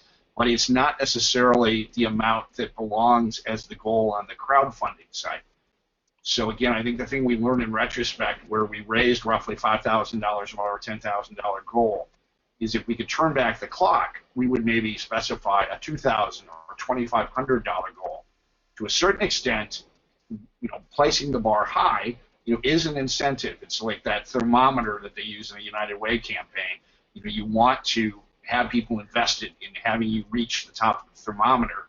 But with crowdfunding, what happens is it's much better if, for example, we were to raise that $2,000 in our first couple of weeks and then go on to realize, an eventual result that was maybe 500 or 600% above our original goal. That's much better than having a goal that unfortunately we can't reach or we don't have the momentum and then falling short of it. So again, just to reiterate briefly, it's a matter of, it's not that we can't be so ambitious in our desire to raise $10,000 or $100,000 or some larger amount, but that isn't necessarily the goal we'll put on the crowdfunding side. So this is the time for us to figure out what the goal should be, and if each pilot site has like a different sub goal, I mean, this is the kind of nitty gritty we need to get into. What should our goal be? And are we ready to talk about that? And what do we have to get at before we can get that answer? Stephanie, what kind of have you done towards a crowdfund? I mean, how the thing is the crowdfund campaign is only it's at the end of the crowdfund launch is actually at the end of the campaign. Yeah. The beginning of the campaign is actually reaching out to the public, and you probably want to do that maybe 3 months ahead. So what did you do in the last 3 months to gather people around you? We haven't been working toward this crowdfunding campaign for the last 3 months, and this is part of why we're having this call, is to establish, like, if we have to start the 3 months now, we start the 3 months now and launch and have the actual thing go up in 3 months. I mean, over the last 3 months, we did a little crowdfunding campaign for our summit, and then we held our summit, and that did really expand our reach. So we've been laying groundwork for the man and the main man. We had our public launch and all that stuff. So we have been getting more in the public eye, but we haven't been doing it leading toward this crowdfunding campaign explicitly. So these are the questions we're here to answer. And just briefly, ideally, 6 months from now or a year from now, we'll have our ducks in a row. We'll have that 3 months that precedes it, so that we have lots and lots of networks and lots of places we can capitalize. I do think, all the larger body of work we've done will prepare us for that. But right now, we're also dealing with the narrow time window that the fall of the year, and November and December in particular, are classically, for any kind of fundraising, including crowdfunding, the prime times. People are making decisions based on their ability to get a tax deduction, but also they're more generous during the holidays, etc. So to a certain extent, we may not have all of our ducks in a row this time, and especially in terms of networking and having that broader base. But we can launch a campaign this time. Again, if as long as we're not overreaching with some kind of a goal we'll never attain, and we'll keep on doing this throughout next year. Yeah, John, I agree with you. They keep the since you haven't done a lot of lead into this, take a small bit. Don't reach for the really big barrel. Take the small cup this time. Yeah. So what's a small cup in this context? So I'm just keeping in mind, like, we're out of money, and we have a number of cool projects that want to launch, and we have things that we need to do. So I do want to take advantage of this opportunity if we can. But what's reasonable? Like, what's reasonable? First of all, is pick a project that you know is very popular, and figure out how much you need to make that just to make that goal last the next 6 months.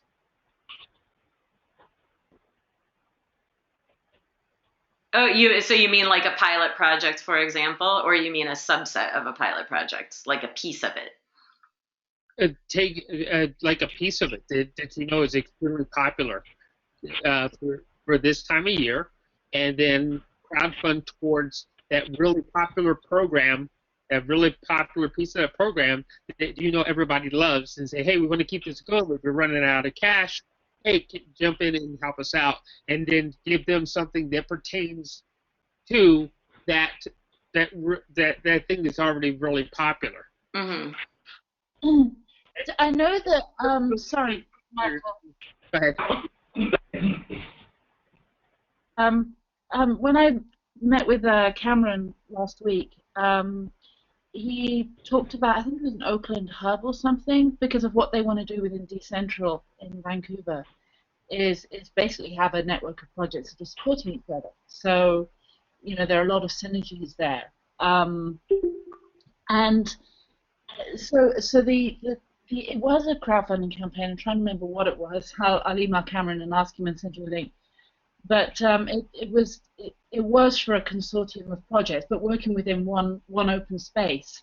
So that sort of the whole concept of projects supporting projects, which is what MAN is kind of similar as working in one geographical space as well. So I think that actually, although I think that maybe this is a project within itself, if that makes sense, and that then becomes the appeal, and then you can report back on how the projects supporting each other through this time bank and how that's shifting. And maybe there's a way of visually representing how at one point the network, the collective sort of amount of money that people who are being impacted by the funds coming in, the amount that they needed has dropped from here to here.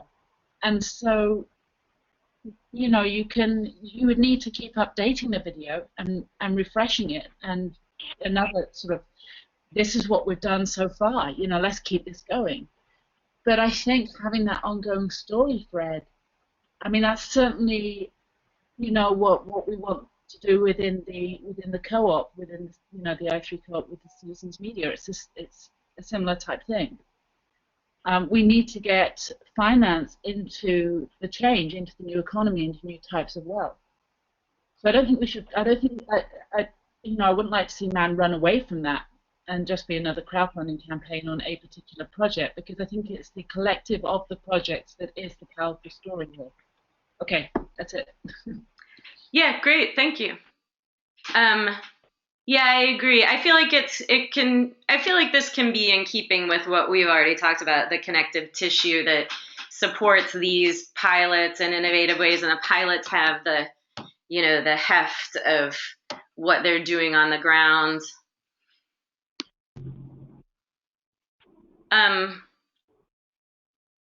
What else? Does anyone, I mean, I still feel, all right, so I want to break it down into the questions that we need to answer today. One is, are we ready to launch a crowdfund by the end of next week? So that's just a big question. And number two, and they have to be both answered, what is the appropriate goal? Can we raise 10,000 total? Can we raise 20,000 total? Does it have to be less? If it's less, is there, I mean, like we really need to have somewhat of a cost benefit analysis for ourselves too, to be sure that if we're going to put the work into launching a crowdfunding campaign, it's going to be, you know, predisposed to meeting some needs. So for me, those are the two questions. Can we do it end of next week? And what would be the most, our best guess at a goal that's appropriate? So I've got a question, Stephanie.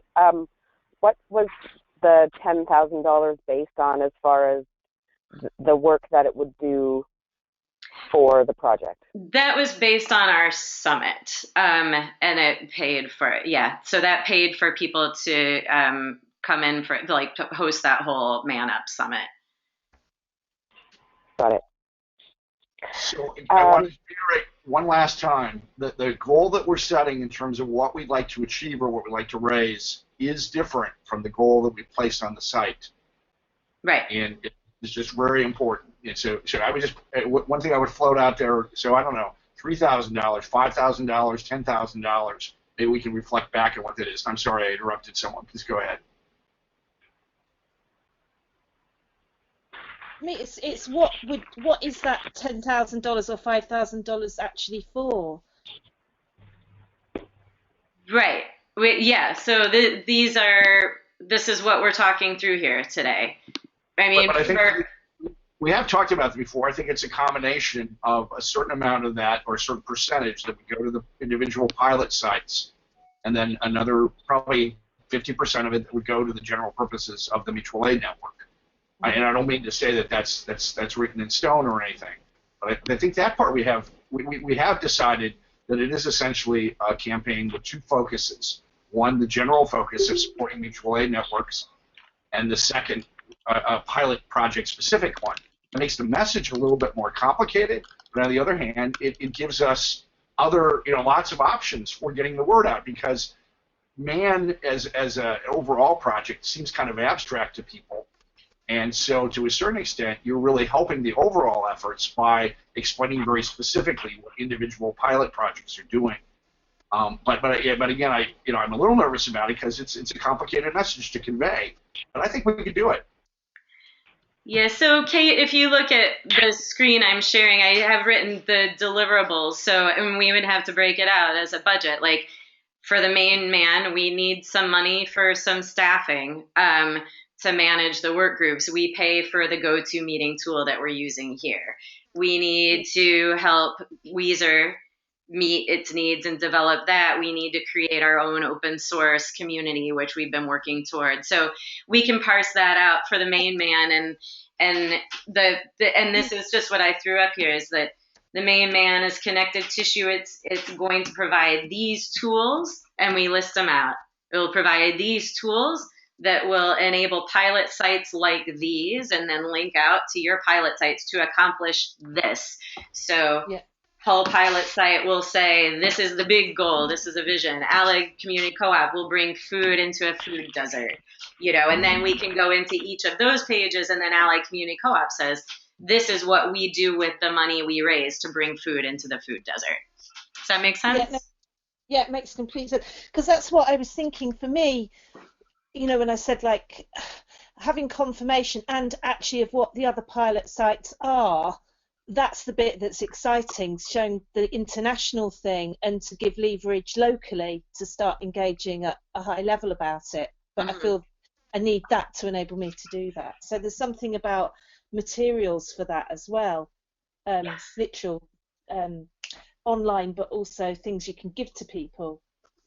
Yeah, so I think one way forward, so we have some more discussions with the pilot sites. I think there are two things we need from pilot sites. One is a sense, just a rough sense of what might be a good fundraising goal for your pilot site and what that would go for. So just brainstorm, and I think we all need to sort of set a minimal amount so we don't have an unachievable goal. So I think we need the pilot sites to do that, what your fundraising goal would be and what it would go for. And we also need the pilot sites and anyone else who wants to help support this campaign. We'll ask all our board members to add your social networks onto this so we can see what kind of reach we'll have. So those to me are key questions for getting this established. And then another key question, or we have some logistical questions.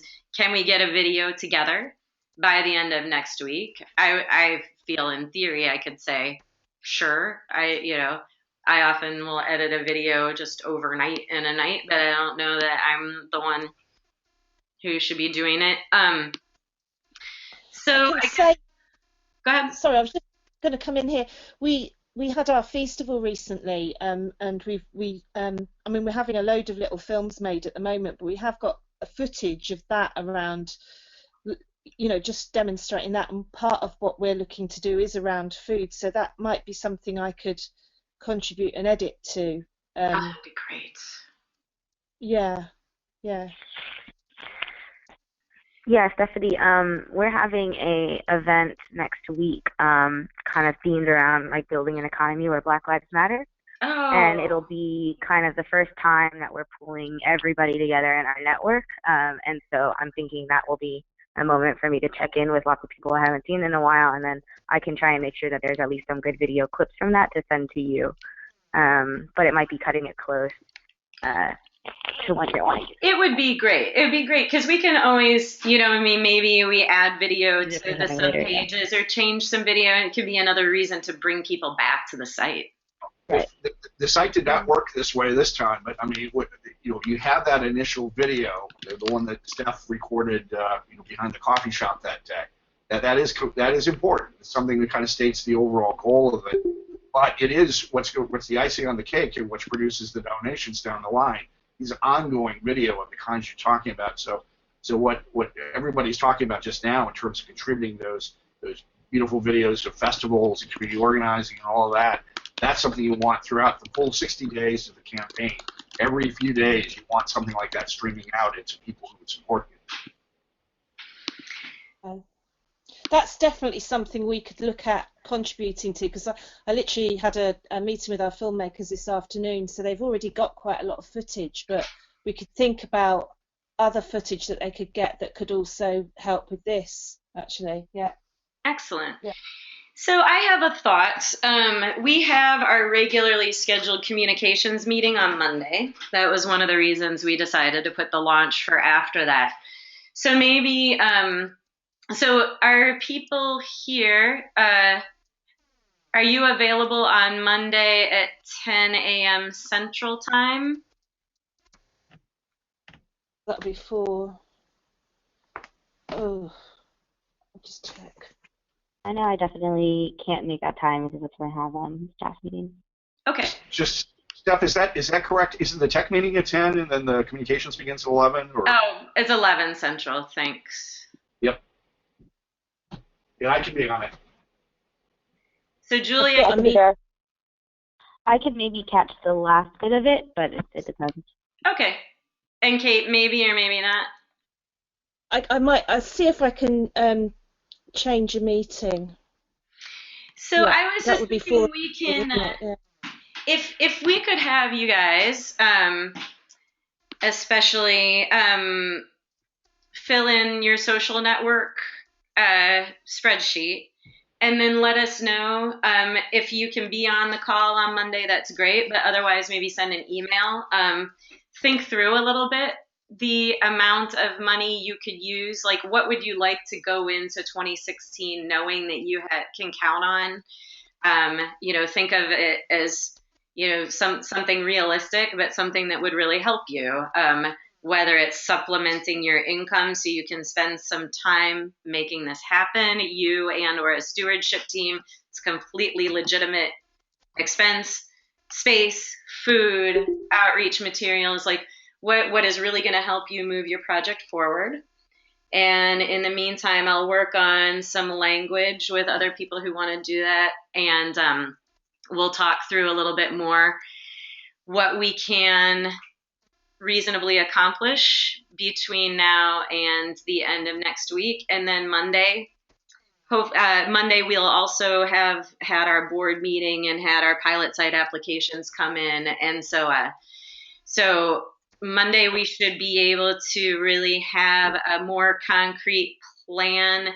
My feeling from this call is that we're saying a tentative yes to going forward with launching something at the end of next week.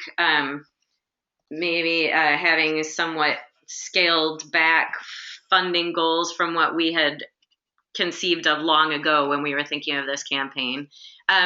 So I guess I want to check in with everybody. What I'm suggesting is that we go around and everyone weigh in. Do you feel like we have a tentative yes? Do you feel like there's more? Yeah.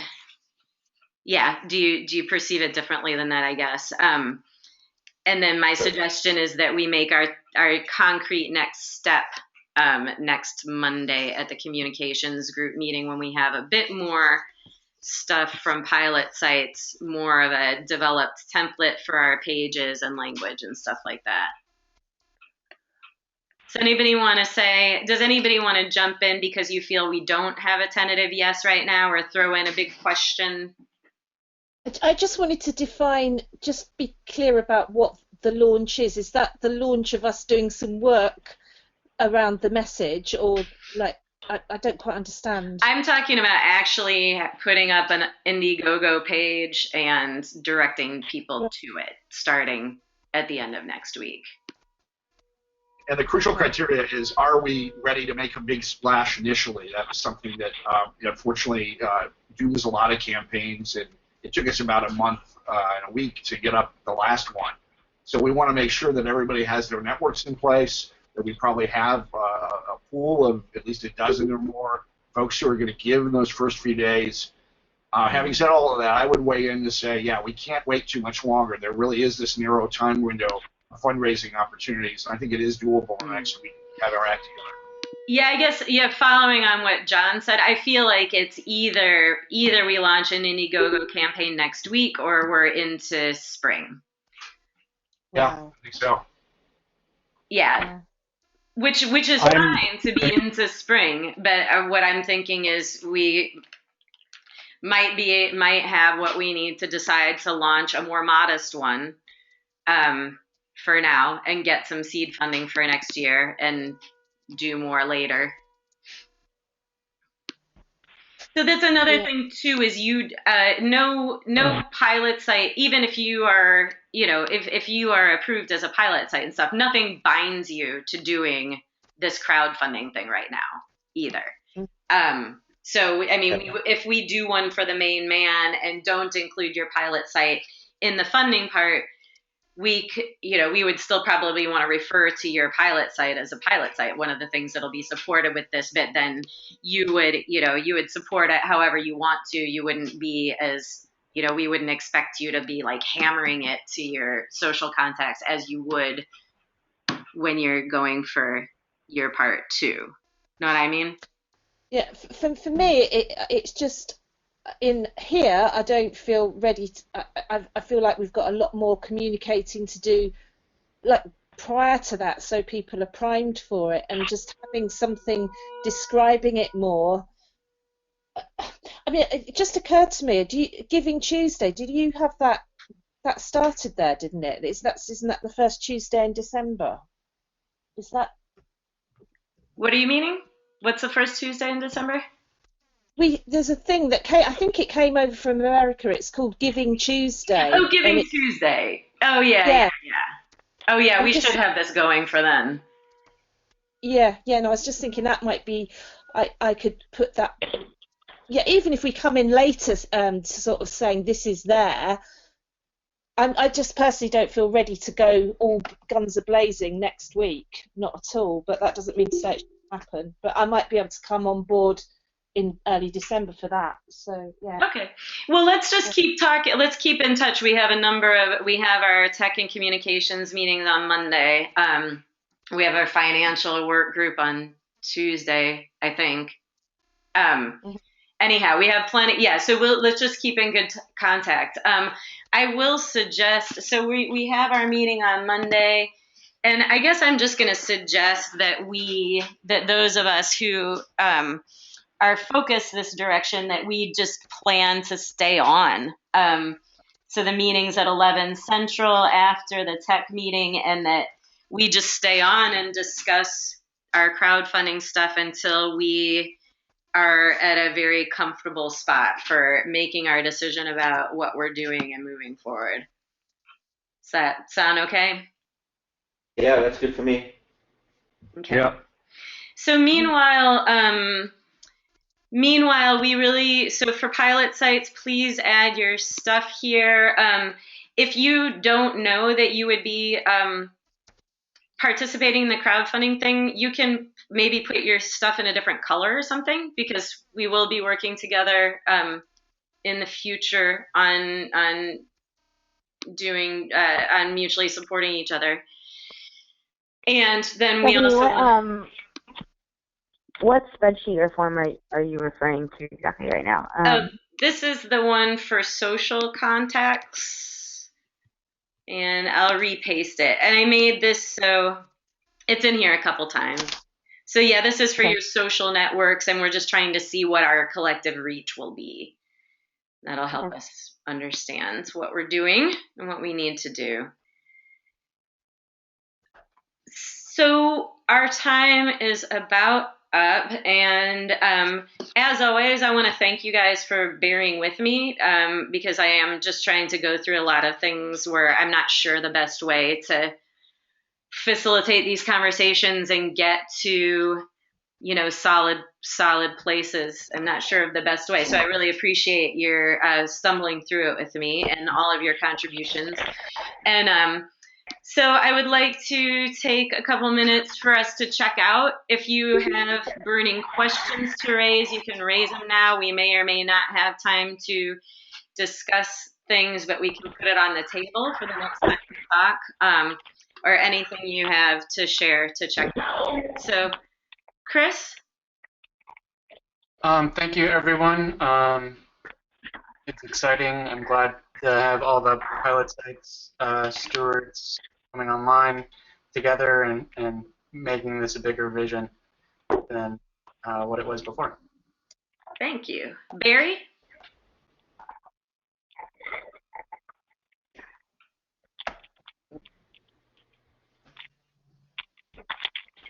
You there? Okay, well, Benjamin? I just want to thank everybody for the information. It was really impactful. Julie, I got the links to everything, so I can send those to you if you can. Awesome. Thank you. So, yeah. And I think I should be able to join in on Monday at 10 a.m. So hope to hear from you guys again then. Great. So just to be clear, I messed up at first, but Monday at 10 we have our tech meeting first, and then 11 is communications. 11? And you are more than welcome to be on the tech group too. If you are interested, you'll get a sense of where we are with that. So okay, there cool. both is great. Thanks. Caroline. You're welcome. I'm sort of trying to figure out how I can in that process. Figure out how, you know, our future collaboration. So less sort of less a pilot project, because I'm not sort of asking for funds. Mm-hmm. But I'm more interested in how we might be able to help promote this through Citizens Union platform kind of thing. Wonderful. So I won't necessarily be at all the sessions, although I will try to. But awesome, thank you. Thank you. Yes, I could see a great role for Citizens Media. John.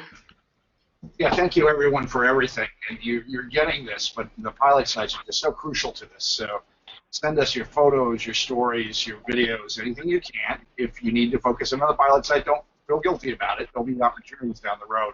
And just one last pitch. Please do go to the YouTube site off of the mutualaidnetwork.org site. Click on that YouTube icon. We'll have the final stuff up probably in the next couple of days from the summit, and we'll have more sociocracy stuff kind of coming out little by little, but there's a lot of it there. So that's a really good resource. As people are pointing out, you got to get the pithier stuff up there too.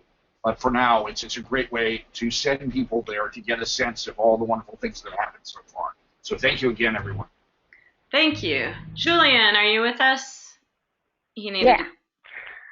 I just wanted to, say thank you again, and I really appreciate sort of the hustle that has been coming from this group and the just like amount of work that you guys have been doing. So I really do, I want to say again that like everybody I talked to here is really enthusiastic about staying involved. We are definitely dedicated to the process, and so I'm really hoping that we can be part of this initial crowdfunding campaign in some way. I just have to talk to a lot of folks about the ideas, and my gears are turning, and I have a few thoughts. So looking forward to hearing from you guys, and hopefully I'll be able to join a little bit at the end of the call on Monday. Great, thank you so much. Kate? Yeah, I'll do some thinking over the weekend. I can make Monday because it's 5 o'clock here, so that's okay. And really hope to be part of the crowdfunding campaign. I'm just trying to work out how we can do that. So yeah, but I'll see you Monday. Talk to you Monday. Cool, thank you. Keith?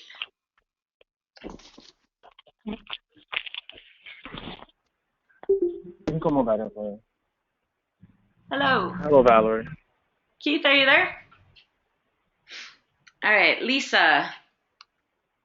Well, I'm just listening and learning, but it does sound like you have everything you need to do a great campaign. I agree with that. Keeping it somewhat limited and then expanding it as you go, but I'm glad to be on the call. Great, thank you. I look forward to meeting you in person, so I'll get in touch with you to set that up soon. Great. Michael. As for, you said 11 o'clock your time on Monday, that should be fine. Great. I think that if we find something small and very focused, we can get this out, get a campaign out by the end of next week. So, all right. So. Yeah. All right. I will talk to you later. Cool. Thank you, Scott. Thanks, everybody. It was a great call. I think we're really going down a great path here. I'm really excited about how many people were on the call and how many ideas were out there and perspectives and input. And I'm looking forward to talking to you guys again on Monday. Great. Thank you. Tammy. So a couple of things. I'd love to come on Monday. I didn't mention, but should have. I've got a active crowdfunding campaign right now myself, so I look forward to sharing what I'm learning.